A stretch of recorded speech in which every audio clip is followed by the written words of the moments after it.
नाज़रीन मोहतरम, आप जानते हैं कि इस वक्त हलाल इंडस्ट्री और इस पर रिसर्च और तहकीक ये बिल्कुल एक यूनिक और नया मौजू है और इस पर काम करने की काफ़ी ज़्यादा ज़रूरत है। मैं इस वक्त मौजूद हूँ यूनिवर्सिटी ऑफ कराची में और यहाँ पर एक बहुत ही यूनिक किस्म का एक सेमिनार हो रहा है आर्टिफिशियल मीट के हवाले से, यानी लैब ग्रोन मीट, जो मसनूई गोश्त लैब में तैयार किया जाता है उसके हवाले से बड़ा मुनफरिद किस्म का ये उन्वान है।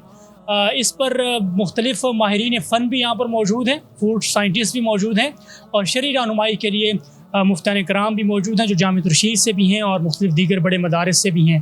तो इंशाअल्लाह यहाँ पर कुछ मनाज़र आपको इस सेमिनार के दिखाते हैं, कुछ माहिरीन फ़न से आपकी बात करवाते हैं कि आया इस मैदान में काम करने की कितनी ज़रूरत है और आगे उनके क्या जो हैं वो इक़दामात उन्होंने लेने हैं इस हवाले से। तो एंड तक इस रिपोर्ट को ज़रूर देखिएगा।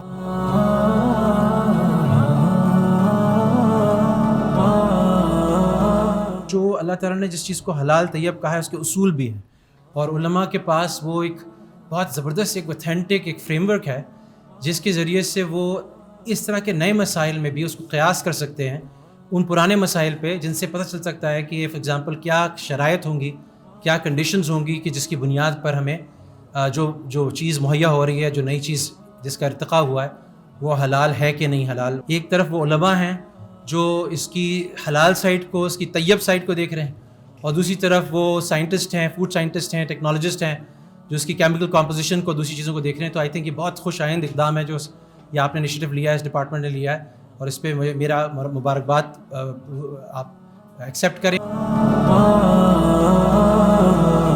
लैब मीट जो प्रोड्यूस कर रहे हैं दुनिया के अंदर, उसके ऊपर बातचीत हुई है कि इसके वेस्टर्न पर्सपेक्टिव क्या है, इसका इस्लामिक पर्सपेक्टिव क्या है, हलाल किस हद तक है और इसके मुख्तलिफ चीज़ें।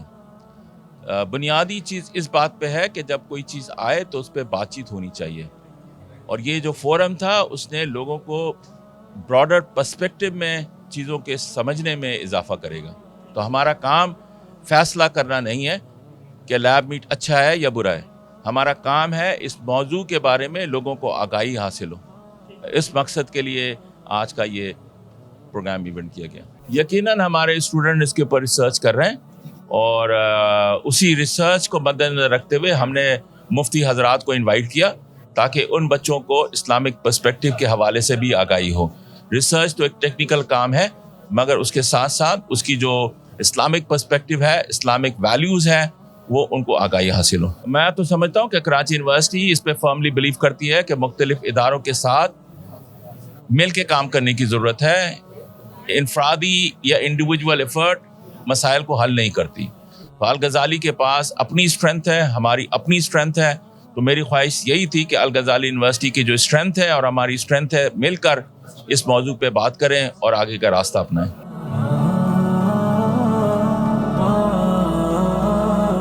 ये बिल्कुल बड़ा इम्पोर्टेंट इशू है जो आज जिस पर हम सब जमा हुए हैं और शरीयत के हिसाब से मुस्लिम फॉर्टिफिकेशन और सब तकरीबन हमारे पास एक्सपर्ट्स जो हैं वो सब हमारे साथ हैं और न सिर्फ हमारे साथ एक्सपर्ट्स हैं जो शरीयत के हवाले से, प्लस हमारे पास साइंटिफिक पैनल भी है। आज हम इसलिए जमा हुए हैं कि हम इस पर बहस कर सकें कि मुस्तकबिल में जो ये चीज़ें हमारे सामने आने वाली हैं वो वक्त से पहले ही हम डिस्कस कर लें और उन पर इनिशिएटिव ले लें।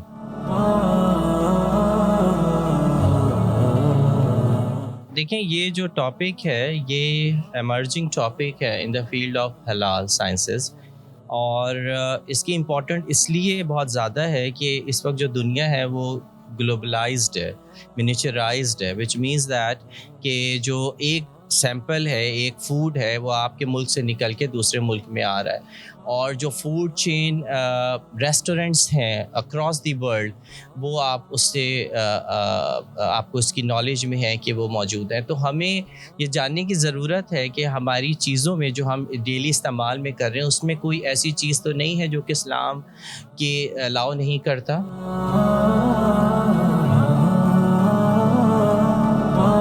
इस तरह के सेमिनार्स का होना जिसमें शरिया स्कॉलर्स और किसी भी टेक्निकल फील्ड के लोग जमा हों, یہ ملک و قوم اور اسلام کے لیے ایک بہت بڑی خود جمع ہونا بہت بابرکت اور بہت خوش آئین چیز ہے. اس کی وجہ یہ کہ اسلام تو ایک لائف ہے نا، لائف، تو اس میں اسلام معاشی مسائل کا بھی حل پیش کرتا ہے، سائنسی مسائل کا بھی، قانونی مسائل کا، سیاسی مسائل کا حل پیش کرتا ہے. اور اس میں صرف علماء اس مسئلے کا حل نہیں نکال سکتے جب تک کہ وہ اس کے سارے اسٹیک ہولڈرز جو ہیں، اس میں ٹیکنیکل فیلڈ کے لوگ ماشاءاللہ بیٹھے ہیں، گوشت کا بزنس کرنے والے بیٹھے ہیں، سائنٹسٹ بیٹھے ہوئے ہیں، انوائرمنٹسٹ بیٹھے ہوئے ہیں. یہ سارے اسٹیک ہولڈرز ہیں کہ دنیا میں کیا مسئلہ ہو رہا ہے اور کیوں اس وقت حلال میٹ کی ڈیمانڈ ہے. کیونکہ انوائرمنٹلی ایک مسئلہ ہے کہ اتنا اب جتنی گوشت کی ڈیمانڈ ہو رہی ہے وہ دنیا پوری نہیں کر سکتی. اس کے لیے اتنی زمین نہیں ہے، اس کے لیے اتنی فصل نہیں ہے، اس کا پولوشن بہت زیادہ ہو رہی ہے. تو اس کا حلال اور حرام دیکھنے کے لیے یہ بیٹھنا بڑا خوش آئند ہے. ضروری ہے کہ مفتیان اکرام اور جو سائنٹسٹ ہیں ان کا علمی اشتراک ہو. اور ہم تو اس بات کا میں تو بہت عرصے سے داعی ہوں. ہماری آرگنائزیشن ہے حلال اویئرنیس اینڈ ریسرچ کونسل، وہ اسی پہ کام کرتی ہے. اور الحمدللہ جامعۃ الرشید ایک ایسا ادارہ ہے جو اپنے آپ کو ہمیشہ اس میں پیش کرتے ہیں.